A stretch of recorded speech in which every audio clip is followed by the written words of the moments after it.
This podcast is brought to you by MHA of Dutchess County and produced by CMJW Entertainment. For context, this episode was recorded back in June of 2025. You're listening to The Vital Women of Washington Heights. Welcome back to another episode of Vital Women from Washington Heights living in Dutchess County. Today, we're going to talk about just us and why we're here and how we started and why we want to share our experiences with you guys. But first of all, I want to bring up our sponsor, who we are very grateful for, Andrew O'Grady, the CEO of Mental Health America of Dutchess County.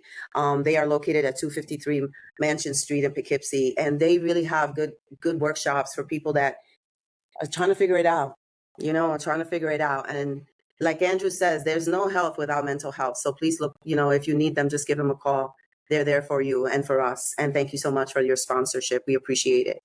So Ivette, and this is Ivette O'Sullivan, my co-host. I forgot to introduce her, but I think by now, if you follow us, you know who she is. Look how beautiful she is. Hi. Excited that it's just you and I doing the show, like we like to call ourselves, I and I. And, to bring to everybody's attention that this is our 13th episode. So we're doing it. We decided a few months back to bring this podcast to the audience of Dutchess County and to talk about our stories, our struggles, and also to help women, like you said, figure it out, because life is not easy and we are sisters and we're here to support each other. And let me tell you, I take that to heart when she says that, because, being a sister is just keeping it real in everything we do, and we have to keep it real. And we're learning as we're working together, on how to create that trust and the boundaries and stuff. I wanted to share that because it's important we do that, because we got stronger because we took care of some, and I wanted to bring that up because it's important that we share authentically everything that we do, because we want to be honest. It's not easy showing up and committing yourself, but it's important that when you do commit yourself, that you do what you said you're going to do, because it holds a lot of weight. And I appreciate you, sister, for just kind of realigning me in a way. And, and I really do appreciate that. Thank you. And I wanted to say that because I think it's important that our audience knows that we are still trying to figure it out. But more importantly, we're here to help you also try to figure it out. So Ivette has a bochinche. You know me, Iris, with my bochinche, como dominicanas que somos, we love bochinche. Algo, right? But my bochinches are always positive bochinche, a bochinche to inform people, to bring education. So last month was Mental Health Awareness Month, May. Now we're in June, and I don't know if people are aware, but June is Men's Health Awareness Month. And not only is it Men's Health Awareness Month, it also includes mental health. And what I found interesting is that 19% of men in the U.S. suffer from some form of mental illness. And I like always to compare my research to our Dominican country, nuestra patria, que es Santo Domingo. Culture, yeah. Our culture. And in doing my research, I found out that in Dominican Republic, 2% of men come forward to say that they're suffering or struggling with some kind of mental illness. And that leads me to think, is it because not enough men are coming out forward, or is it because they're being held back because of their machismo, their culture, and not getting access to the mental health support that they need? That's such an interesting subject, because that's a personal thing too, for my experience with my family tree, with men and mental health. So I'm happy that you are just talking about it, because more men need to come out and say, I'm not feeling right up here. Who do I talk to? What do I do? How do I reset myself? And I think that men have a problem doing that because they don't it's not that machismo. It's like machismo, You don't say you got a problem with mental health, especially if you're a guy. But I think that more men now, Ivette, are open to that. So hopefully, I'm glad that you really, really touch base on that, because that's something that we definitely want to elaborate on one of our episodes, is how are men dealing with mental health right now? What are conversations? Are they going to therapists? Are they going to sound healers? What's the vibe?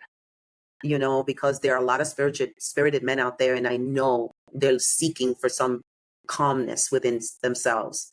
So I love that you mentioned that, because last month it was all about las mujeres, and mental health. And this month is about men's health and how do they stay strong. But it's also how do you stay strong here to be strong here and be strong here. So I'm happy. I'm happy. And, I want to say to our audience, as we continue to grow and expand as the Vital Women of Washington Heights, we're always unpacking different topics. And this is a very interesting topic to talk about. Not that that's going to be the rest of our show, but this is a very interesting topic to bring to people's attention, especially if you have a partner, but not only a partner. I mean, we have brothers, we have fathers, and men are always involved in our lives. Like I have a son and a grandson. And, when I see my children hurting, I also hurt. So it's very important to have that support for the women, to support men that are struggling through issues. I'm so happy you said that too, because I have two beautiful, wonderful grandkids, and they're all over the place and they really need to align. So it's interesting how you say you want to help the women understand what's happening with the men in order for them to help them process, because we have to help each other understand how to process. So I'm looking forward how we're going to tap into that and who we're going to bring on and what conversations are we going to say, we're going to bring up to, like, how do we, in a very, not invasive, because guys don't like to be attacked about spirituality, because, si tú prendes una vela, ya tú eres una bruja. Especialmente si es dominicano. I'm sorry, I had to answer your bochinche. Si tú eres dominicano y entra a la casa, ay, pues tú eres bruja porque tú tienes una vela prendida. So we got to tackle this with men on a spiritual level, but on a level that they can link in without going back to judgment on, you got a candle, you're a witch. I'm just saying. Thank you for bringing that laughter, because it's true. Because Yeah. even back, when you look back in history in the 1900s, anybody that thought differently was considered to be a witch. And it just meant that that person was different, that their thought process was totally different. And that still exists today. But Yvette, that's something that I just want to talk a little bit about it, but I want us to really unpack that. Like you said, your word is unpack, which I love it. Because you and I, we have a purpose and we are with purpose, but we also practice different things. You go to church, I go to church occasionally, but I'm more of a meditator, more of a person that prays. Do you see what I'm saying? And we're still having these strong conversations about, it's all about spirituality. It has to do nothing with religion. Nada with religion. It has to do with spirited women getting together and bringing in their spiritual beliefs and putting it all together and see how we can cultivate a beautiful energy. And if men see women working together like that as a team, I think they will be more open to having conversations. For some reason, I'm guided to say that. I don't know why I feel like that makes sense, but I feel like that makes sense because I think that a strong man appreciates strong women and they listen. You and I were cultivating a sisterhood, and I think it's very important for men to cultivate a brotherhood, and not just based on spirituality, but to cultivate a brotherhood based on what they're going through, sharing. Hey, I'm having a difficult time with this. I'm having a difficult time with that. It's a lot easier for women to do something like that because we're communicators, and sometimes men don't communicate as easily as women, but it's important. It's important for men to have brotherhoods amongst their group, whether it is their athletic brother and they get together to play basketball. But after playing a game of basketball and releasing that physical energy, taking 5 minutes and check on each other and have that conversation, like, how are you doing? What's going on with you? Because we women, we do it all the time. We do, but check it out, mija. Check it out. And you just don't bring me back to Washington Heights. I don't know about you, but I remember this. Every time the man started to want to have man time with his buddies, the woman would, ¿para dónde tú vas? ¿Qué tú estás haciendo? Tú entiendes lo que te quiero decir, right? Y esa energía, that energy, handicapped a lot of men because women didn't trust their men because they thought they were cheating on them. They really weren't hanging out with the guys. It was a hot mess and then some. So what did we do? I'm so happy that you said that you want to work with women on how to change that mindset to work better with men, because we have been Venus and Mars forever and ever and ever. And we need to change that up. You see, now this is turning into like the men's podcast now. Without having that intention. I know, but this is what happens because you trigger conversations on things that I really want us to work on. I want us to bring men together, and I want us, to bring the right guys together and have those circles. Just like we want to work with women, let's work with guys. Let's bring in a good team. Not only is June Mental Health Awareness Month, but Father's Day is around the corner also, because Makes it's a lot of already, sense. it's already June 6th. I'm sorry, it's already June 4th. I'm ahead of Yeah. a couple of days, but it's June 4th, and I feel that Father's Day is just around the corner. So without having the intentions of creating maybe the first few minutes of our show and having that focus on men, we are doing it naturally. It just led into But I that love conversation. I love it that this is holistic. This is so holistically done because this is exactly what I always wanted, an intuitive conversation on just let it flow. Whatever comes up, comes up. And I want to share something with you guys because this is something that I'm guided to share. When I was like 14, 13 years old, my grandmother says to me, it's Father's Day. It's going to be Father's Day. Go find a card for your dad. So it was a candy store. The candy used to vendían batida. They used to have cards, magazines, newspapers, yada, yada, yada in the Heights. Yeah, the bodegas had everything, anything I and know. everything you could think of. I mean, convenient to the convenience. Mhm. So I went over there by the cards and I was looking at Father's Day cards and I was picking them up and I was looking at them and I go back to my grandma and I said, there's not one card that I can pick up for my dad.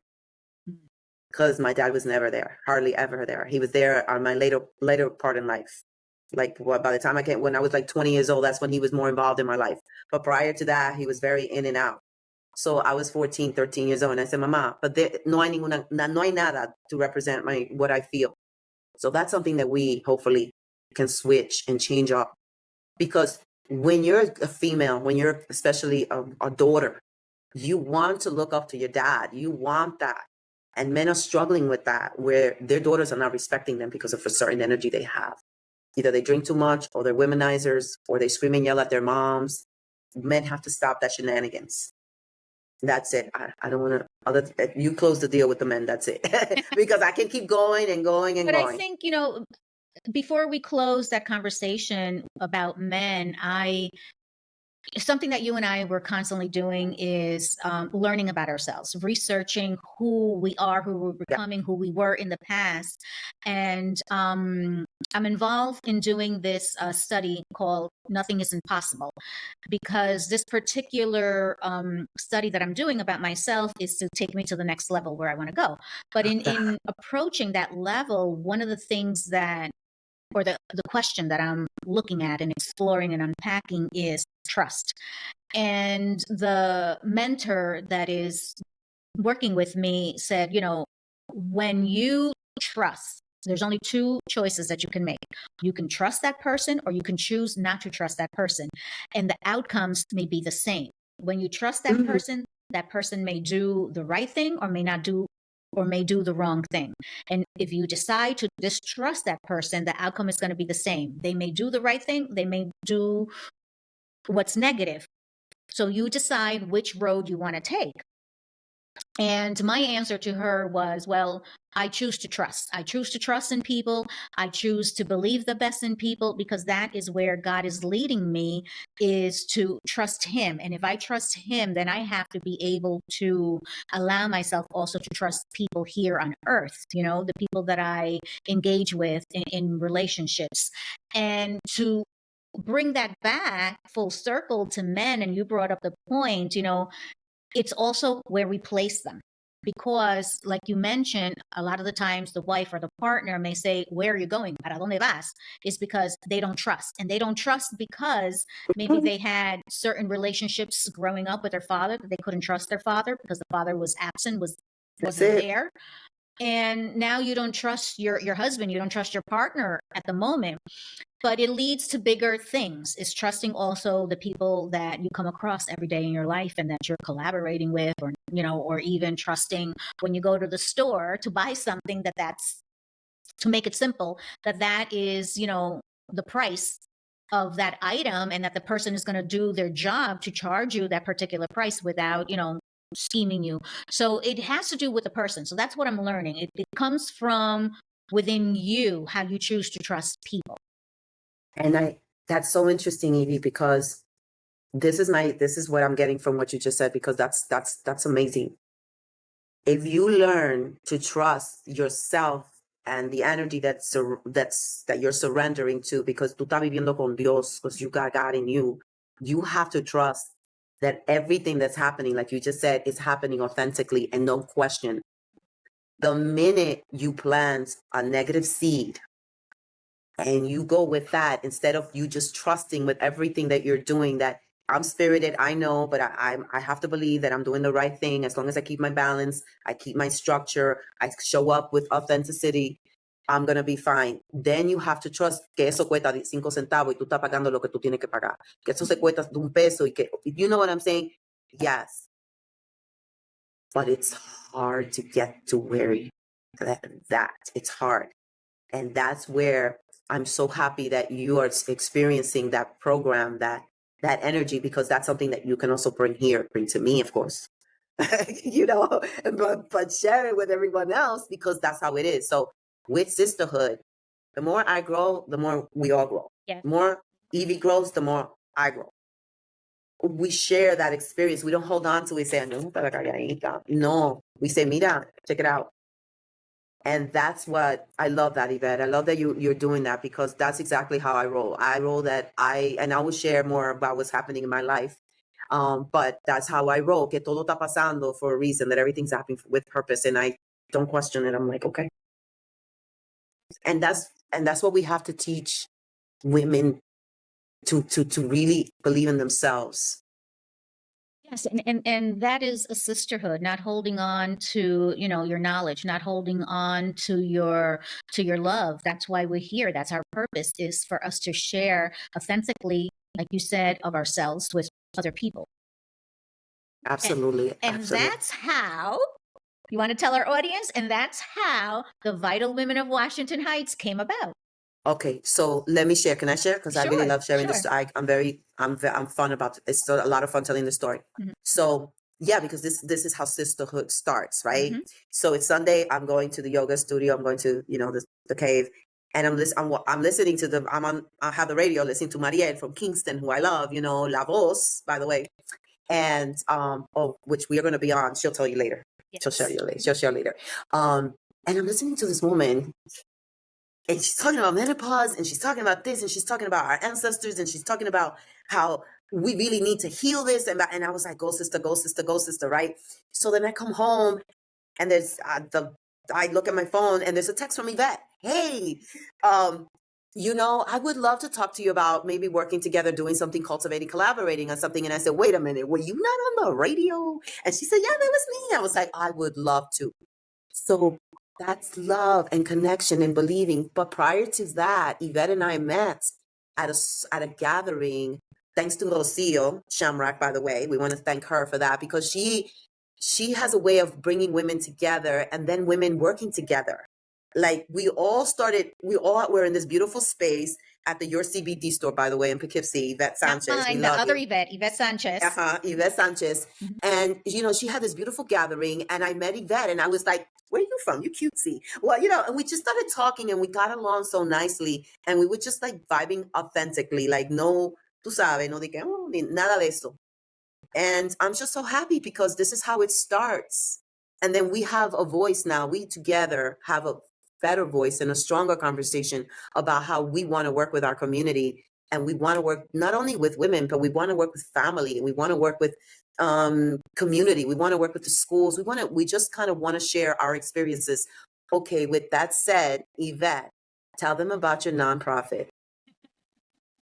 Iris keeps pushing me to talk about my nobody knows my non-for-profit. And when you presented that question, I thought about it, and I'm like, why is it that I don't talk about this often? One, because it was painful. It was very painful for me to let it go. And the reason that I needed to let go of the non-for-profit, and I worked very hard to get it started back in 2014, was because in 2017 or 2018, there was a fire in the village of Wappinger Falls. And that fire destroyed all the work that I had done from 2014 because this fire affected the entire block. And due to that, I had to close my non-for-profit, and it was called Abriendo Puertas, Opening Doors. I love And it it. was for the Latino youth in the village of Wappinger Falls and also the town of Wappingers. Because all my career as a social worker, I have worked with the Latino community. Therefore, I wanted to create my own little space, safe space for the youth to be the next generation, because I had worked with their parents as their social worker, and now I wanted to bring this program for them. And thank you, Iris, for presenting that question, because I had to like really look at myself and say, why is it that you don't talk about it? But it's because of the pain that I had to close it down because of the structural fire. And that is a part of my story. That is a part of my journey. That is a part of who I am. And I have to, because I said to Iris, no, it's because I'm humble and I don't want to talk about it. And I she's know like, she is. yes, you are humble, but it is part of your history. So here we are. And because of my past history, not only coming from Washington Heights, just like Iris, we created this new podcast, The Vital Women of Washington Heights, to continue to do our work, to continue to bring healing to the community. Because Iris also, as a Reiki master and everything that she has done by owning a healing center, is bringing the same kind of healing that I'm also bringing to the community, just in a totally different aspect. Yeah, and that's what's so beautiful about it, that we're having the same conversation, but everyone's listening to different ways of the conversation, which is what diversity and inclusion means, right? And Right. just including everyone, that we don't all have to be namaste. We can all be like, different energies, but the main thing is helping and trying to heal our community, because our community is dear to me, because I have children. They're going to grow, and I want them to have a better life experience. I don't want the struggles and hustles and bustles that I have. I don't want that. I've learned to manifest a different lifestyle on my journey in my life, because I understand what the struggles were in the past with my parents. And when you're learning and you're being the watcher and you're observing everything that's happening with your parents, and you take a step back when you get older and you start seeing the big picture, you start saying, wait a minute, I'm not going to make those same mistakes. I'm not going to make those same mistakes.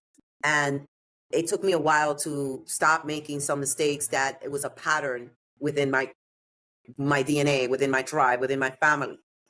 And I'm working on changing that, especially within the daughters and the mujeres, and within my familia, with my daughters, my granddaughter. I want different experiences. So with you, when you open up, abriendo puertas, tú le abriste los caminos a mucha gentes. You open up a lot of doors to other people, and sometimes we do stuff, but we're not mindful that we made a big difference. And that's why I say to you, it's not bragging, mama. It's just sharing with the community what you have done, because people now understand why is it so passionate. You're so passionate about wanting to help other, because you're here to do that. You're serving a purpose.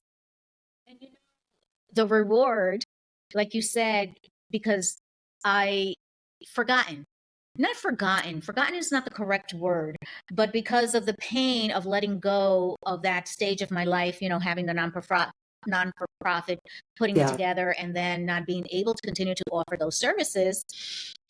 Some of those students that I had that participated in that program, they just graduated from college this May. They turned 21.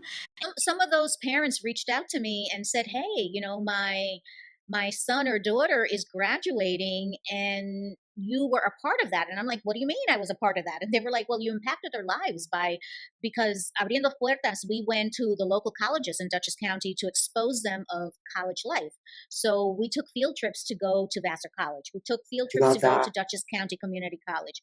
We took field trips to go to Marist for them to see what college life was like, and if they decided to continue in that career of getting their higher education, what they could experience. And not only, did I expose the children to college life, but also kind of like work study in terms of exposing them to BOCES and letting them know not everybody's made to go to college. You have the option of going to BOCES and working on different skills, because we need plumbers, we need electricians, Mm-hmm. we need, people Mm-hmm. to do those blue collar jobs, because we all, whether we owned a home or we live in an apartment in a condo, we need, painters, we need people that work with their hands, and not everybody is able to handle, learning from a book. So that is something that I brought to Totally the get youth that. program for them to kind of figure out where they wanted to go after high school. Yvette, that was something really special you did. And Sue Serino just did something like that in Ketchum High School, where she brought all these trade. There was a trade show of all the things that you could do if you didn't want to go to college. Mm-hmm. That when you graduate from high school, you can, like you said, we need plumbers, we need air conditioning people, we need people that fix things, because, not everyone knows how to fix things, and it's important. And we need these skillful people that can connect with that fixing things. Listen, I cannot try to fix nada. my brother he said to my mother when he graduated just that, I am not a book person, I do not like to study, I like to work with my hands. Air conditioning and heating system, boom. And he's successful doing that. So I love that okay, so this is where I say to you, Evie, you started an organization that opened a lot of doors to people, and including showing them, you don't want to go to college, then do this. Not everyone has that opportunity. How can we continue having those conversations about bringing that to our community? Poughkeepsie, Wappingers, how do we still, you see, that's planting seeds, you and I right now, and sharing it with our audience. Those are things that we really want to work on, because clearly, sister, you have experience on that. So how do we continue your work with that nonprofit organization? Oh, and I wanted to say something before I forget. I'm going to be sharing my story about the Hudson Valley Holistic Healing Center in a minute. But I want you to say to you, don't feel bad that you no longer have that service and you're no longer there to serve them, because I know how you feel.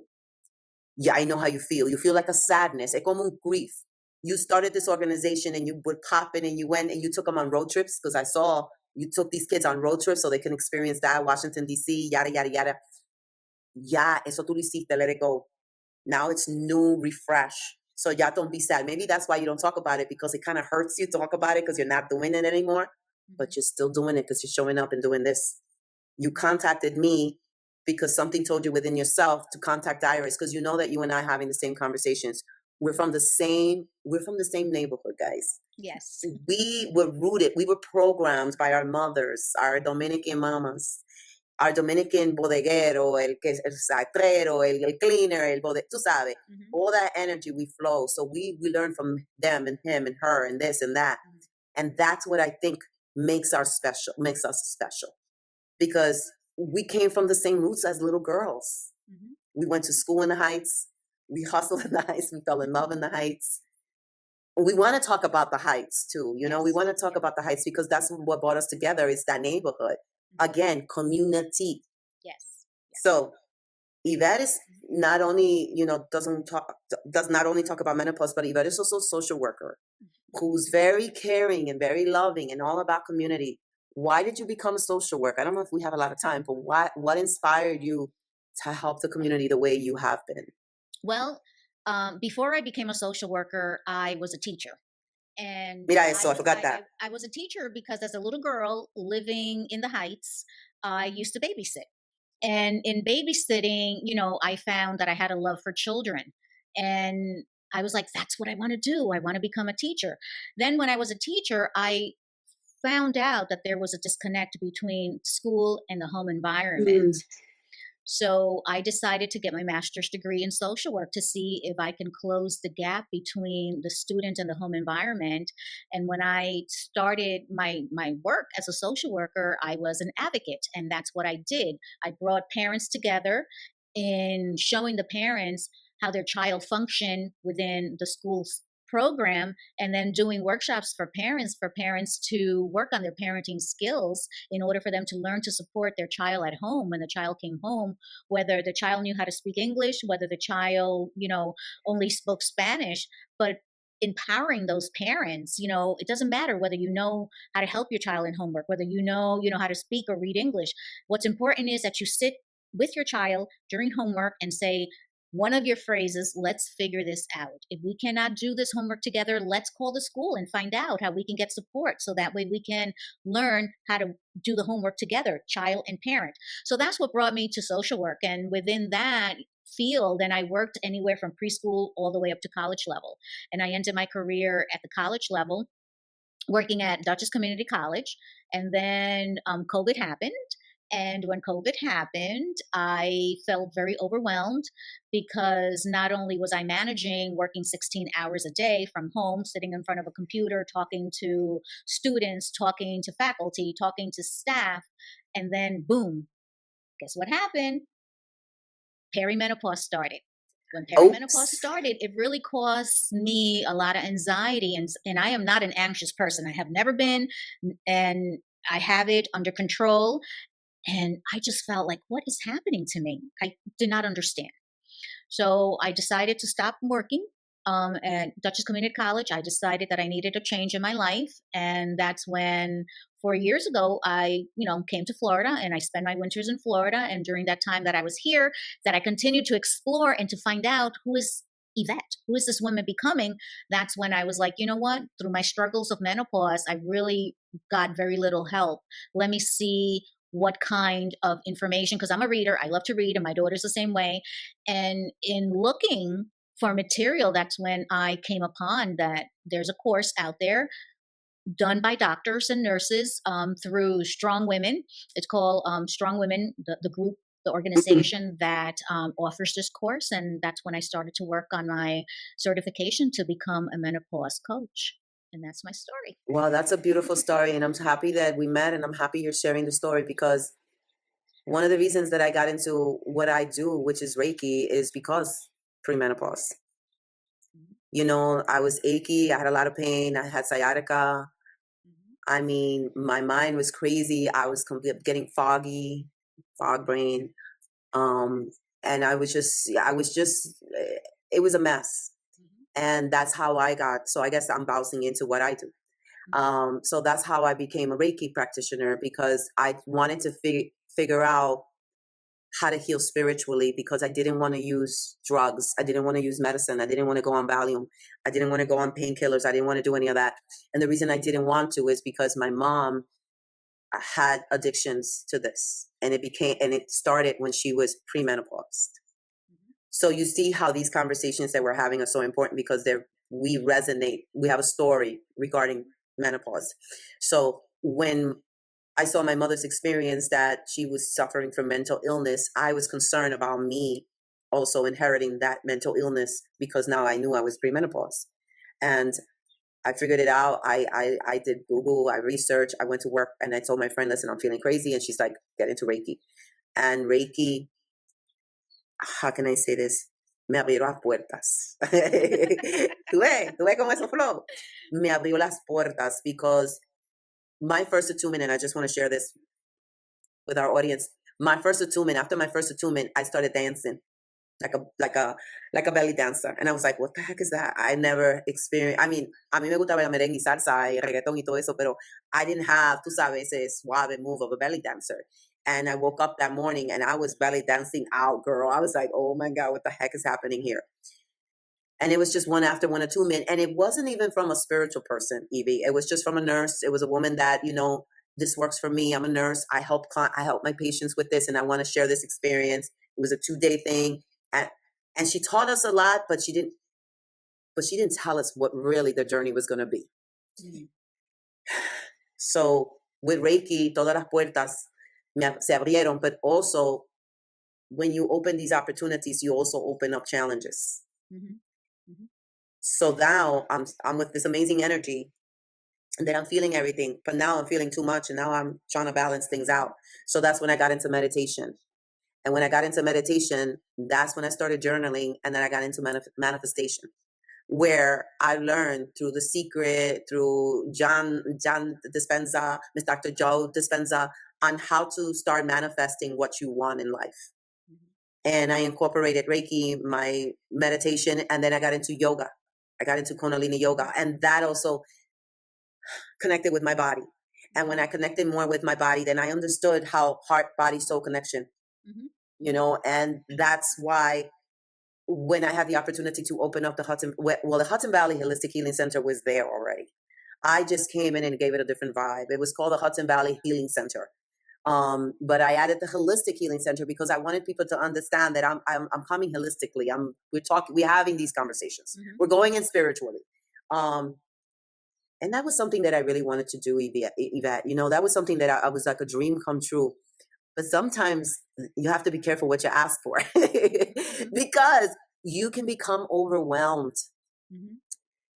And with that said, you know, I'm always hold that dear to heart. Like, tú abriste abriendo las puertas. And I felt sadness at the beginning when I say, well, this has to transition, and it's going through a transition right now, which we're trying to bring in people that want to work with us and stuff or not. But in the meantime, I'm trying to stay strong and be there for other people that like us doing this and me with other people, because I cannot hold on to the fact that I did something and now it's failed. It didn't fail because I met you because of the center. I met other people because of the center. I met beautiful, beautiful, wonderful energies because of the center. So I'm grateful because of the center, but I have to let it go in order for me to move onward. You know, even this week was kind of challenges because yo tenía mi mente, I had it in my mind, and I was like, you know, and I was like, no, let it go. You have to move onward. So as a Reiki practitioner, you know, I'm here to kind of facilitate when you're feeling some kind of way. You got to let it go and let things flow, because if you don't, you get stuck in the mud. And if you get stuck in the mud, you go back to doing your things the old ways.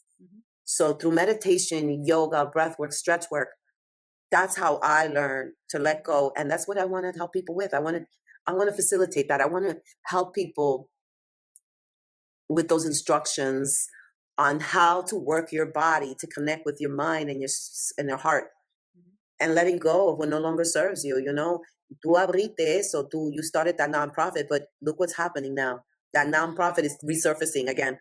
Yes, and I'm glad, what resonates from what you just said is that sometimes you have something good happening, but because of life circumstances, it takes a shift.